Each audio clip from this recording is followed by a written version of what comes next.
You didn't think I'd stop at just the first game, did you? Today, it's time we take a look at all the culprits of Danganronpa 2, Goodbye Despair, and whoo boy, this game is pretty much, in every way, the exact opposite of the first, while keeping the basic setup intact.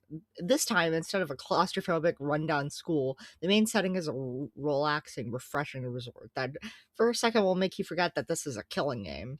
This makes it so that when a murder does happen, it's all the more surprising. This, on top of the brand new cast, makes a lot of people prefer this over the first game. So what do I think of 2? Well, we'll just have to see. But speaking of our brand new cast, let's go over the killers of this game. Like with the first, we have 4 killers, plus 1 killer, which we'll get to. However, unlike the first with 4 compliances, this go around we only got 1. This leaves us with a total of 6 characters to cover. We will also be using Stage Play Forever material. So with all that way, let's give it everything we've got. And we're off to a bad start. Why do both of the first culprits of these games have to be so bad? This is Teru. His main character trait, other than he's a cook, is that he's a massive pervert. That's it. That's all he does. At least Fumi and Leon had other character traits.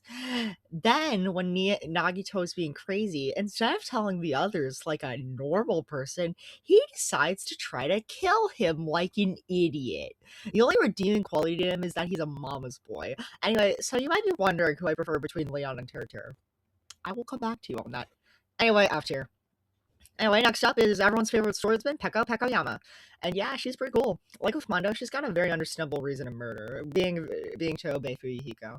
Which, let's get the obvious out of the way, Fuyuhiko and Peko are so cute. Not as cute as Mondo and Nishimaru, but these two are pretty cute in their own right.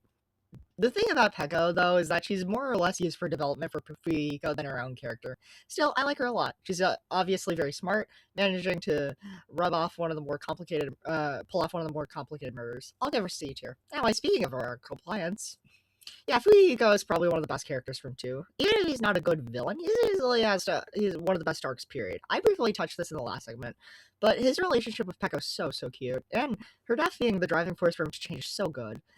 He also has by far one of the most understandable reasons to murder. Like, if I was told that my sister was killed and her killer's friend was here, I'd be pretty angry too. And even then, he feels a massive regret for ordering Peko to kill Mahiru. Oh, and do I need to show his line at the end of case 2? And like I said, after Peko's death, he goes and even apologizes to Hiyoko. Like, come on, how could I not like this guy?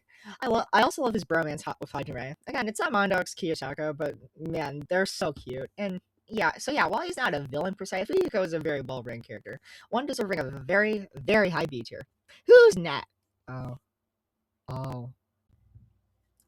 I'm going to be completely honest with you all. If you could figure it out by now, Danganronpa 2's cast is much weaker than 1's in my opinion. In fact, I'm going to be even more real and say it's my least favorite cast in the series. Now, don't get me wrong, there's not a lot of characters in the cast I hate. However, something about these guys and gals just don't stick out to me. And I completely get that's the point for a twist coming up. And to be fair, a lot of 1's characters don't really stick out much either. But I feel like it sums a lot of 2's characters up really easily. And again, I'm not saying this cast sucks. If I hypothetically made a top 10, 1 and B3 would dominate. Now, with all that said, there is one character in this game I adore. One character I'd put up in my top 5 favorite Danganronpa characters list. And honestly, the main reason this video exists at all.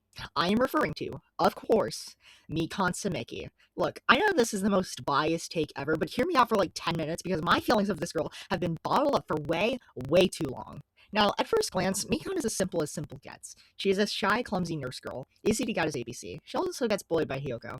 This is important. Anyway, for the first 2 cases, that's all she is. Then case 3 rolls around. Case 3 is widely considered to be the worst cast in all of the series, and for very, very good reason. But to me, the best part is how Mikan is portrayed.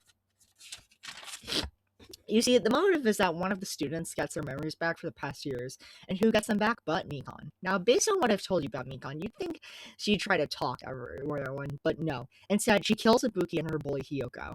Now, recall that in the first game, Celeste did a double murder, and she had very selfish reasons, and Mikan arguably has worse reasons. So why? Why would she kill 2 completely innocent girls, and one completely innocent, and her bully? to please her beloved. Now, players are left to wonder who this beloved is, but at the end, we learn. Her beloved is none other than the ultimate despair herself, Junko Enoshima. And this detail, combined with her backstory, makes Mikan my absolute favorite character in this game. Her backstory being of which that her whole life she was bullied and abused. Almost no one showed her mercy, and time again, people continued to harm. Then Junko came along. According to Mikan, Junko was the only one who showed any semblance of kindness.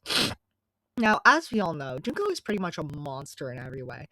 So, hearing she was manipulated into being Junko's slave, knowing Junko has zero care for Mikan, is so heartbreaking. And the worst part is, we know Mikan was a very sweet girl. She uses her, in the first two cases, she uses her talent to give autopsies during the cases, puts up with Hyoko, and during her FTEs, gives health advice to Hajime. Mikan is a cautionary tale as to what happens when you're constantly mean to people. With that said, this is also why I've never had an issue with her being a fan service girl. In the game, her outfits are in the game, at least. Her outfits and outside material, awful, terrible. But the point is that for you to laugh until you learn how desperate and sad it is. Don't get me wrong, objectifying women sucks. And they could have, and have, do something less harmful and still get the point across. But I don't know, it's there for me. I'm not into it, but it's not something I hate.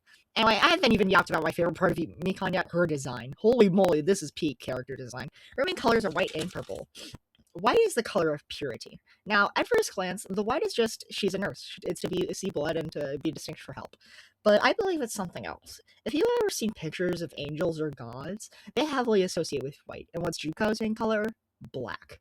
The color of imperfection, sin, evil. I get this is 100% unintentional, but to me, this calls a twisted worship. That Mikan is a demonic angel, and her other huge color, purple. The color of seduction, luring a hapless, innocent victim to do your bidding or usually nefarious purposes. And Mikan does just that. It feels like everything about Mikan was to call out. And that's not all. There's more parallels to Junko. Junko, despite being punk rock, is still very well kept. Mikan has bandages all over her arms and her hair is ripped. Speaking of how her hair is long, unlike Junko's. Now, you might think this design isn't very villainy, but look at her despair outfit. Like, it's just everything peak from the original design and more. If there's one thing to take away, just one thing, it's that this design is underappreciated. To any side by Chunsoft or 2KO Games employee, I'm begging you, please, oh please, make this a figure or plush, please. I will do anything and everything for this design. I will be like Sheldon from that one episode of The Big Bang Theory, just please. Well, I could yap longer about Mikan, but unfortunately, we have two more characters to discuss. So let's get the tier portion out of the way. And yeah, it should come as a surprise to literally no one, but I have no complaints holding her back. And for being the first ever 2 franchise, S tier. She's perfect. I love her. She's awesome. I would die for her, and we should probably continue. And here we have the breakout character of Danganronpa 2, Nagito Komaeda. Now, while I personally don't think he's as good as Mikan personally, I still think he stands out as a pretty funny antagonist. However, he kind of exemplifies my issues with the characters. Nagito is just Junko, but instead of despair, he's hope, which doesn't help to make him distinctive in my eyes, but that doesn't stop him from being cool. I love how he's the main Kickstarter of the plot. Without him, they'd probably be happy, but leave it to Nagito to push Teruteru. And yet, Nagito is still very smart and tries to help them during the other trials. Then Monokuma gives him files and he learns the true identity of his class. From there, he pretty much hates all the others until Case 5, and it's pretty funny, not gonna lie. Speaking of Case 5, arguably the best case in the series, no thanks to him. The use of his talent here is so smart, and at the end, when all is said and done, he still wants to help his teammates. Peak. So yeah, I don't have much to say. Well, he's a little too over the top for me. I won't deny he's threatening, compelling, funny, and worthy of A tier.